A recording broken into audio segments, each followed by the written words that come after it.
Hello again. This is Michael again. Today I want to talk about the Trayvon Martin case and the riots that are happening now because of the case.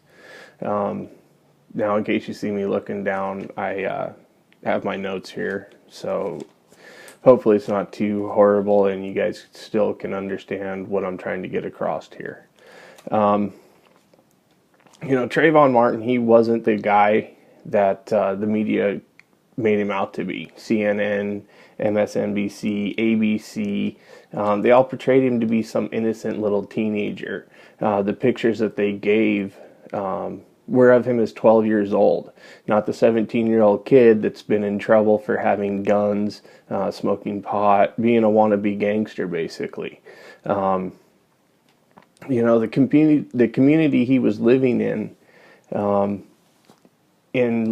just a little bit over a month, from January 1st to February 26th, the cops had been called to that community 410 times, or 406 times, sorry. And it's not like it was this really nice neighborhood, doesn't have crime or anything. There was a reason that they had a neighborhood watch program. And if you see something in your neighborhood that doesn't look right, are you just going to turn around and walk away and not care? Or are you going to want to investigate and find out what happened? Now, I'm not saying that what Zimmerman did was okay. He didn't need to keep following him. He could have, just called the cops, let him know where he was going, where he was headed, and that would be enough. But he did continue following Martin.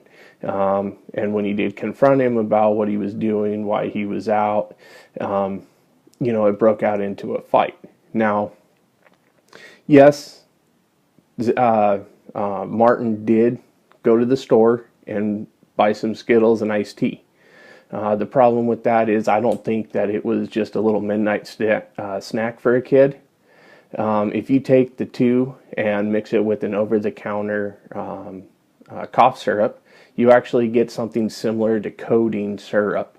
And that's, it's been out for, a long time. Everybody's always, big on the codeine. And, they're trying to find new ways to make it. And apparently this way works. Now, when they got into the fight, Martin actually, and there's been testimony and witnesses saying that Martin threw the first punch and continued to fight with Zimmerman, got him to the ground, was on top of him, punching him, smashing his head into the concrete. And as a last-ditch effort, at that point, Zimmerman did have every right to shoot him. That's why we have the stand your ground law. Once it went to court, now just a minute before I get into the court case, the police said that there was nothing to charge Zimmerman with at the beginning of this case. They let him go. It wasn't until 6 weeks later, after Mr. Al Not-So-Sharpton decided to intervene with the NAACP and want to press charges. They took it to court, and it was at that point that everything started to fall apart. The defense didn't have a good defense, and they only went for one thing, and that was premeditated murder. It's really hard to prove premeditated murder, and if they would have went for something, manslaughter, something like that, they probably would have gotten a conviction. But this was staged from the beginning. They wanted something like this to happen, and the reason they wanted this to happen is to create a race war. And that's what the Obama thugs are all about. That's the only thing they care about, is divide and conquer. They don't care what happens, how they do it. They are going to make sure that none of us stick together on anything. They basically want a segregated United States, the way that it was back before the civil rights movement happened. And, I think that people are not understanding why they are doing this. If you are able to separate communities, separate people from each other. And I don't care if you're black, white, green, blue, purple, whatever color you are, whatever race you are. We're all here in America living free. And they want to break that up. Just like, Obama's been doing this since day one. I'll admit, the first time Obama came out, I voted for him. Unfortunately, within 3 months, I figured out that that was a bad mistake and did not vote for him again. And I didn't protest or anything, but I voiced my opinion very loudly in my community about Obama. He is horrible, absolutely horrible. But I'm getting off the topic. The black and white photo of Zimmerman. Who has black and white cameras anymore? Nobody. So it didn't show his bloody face. It didn't show the back of his head that was gushing with blood.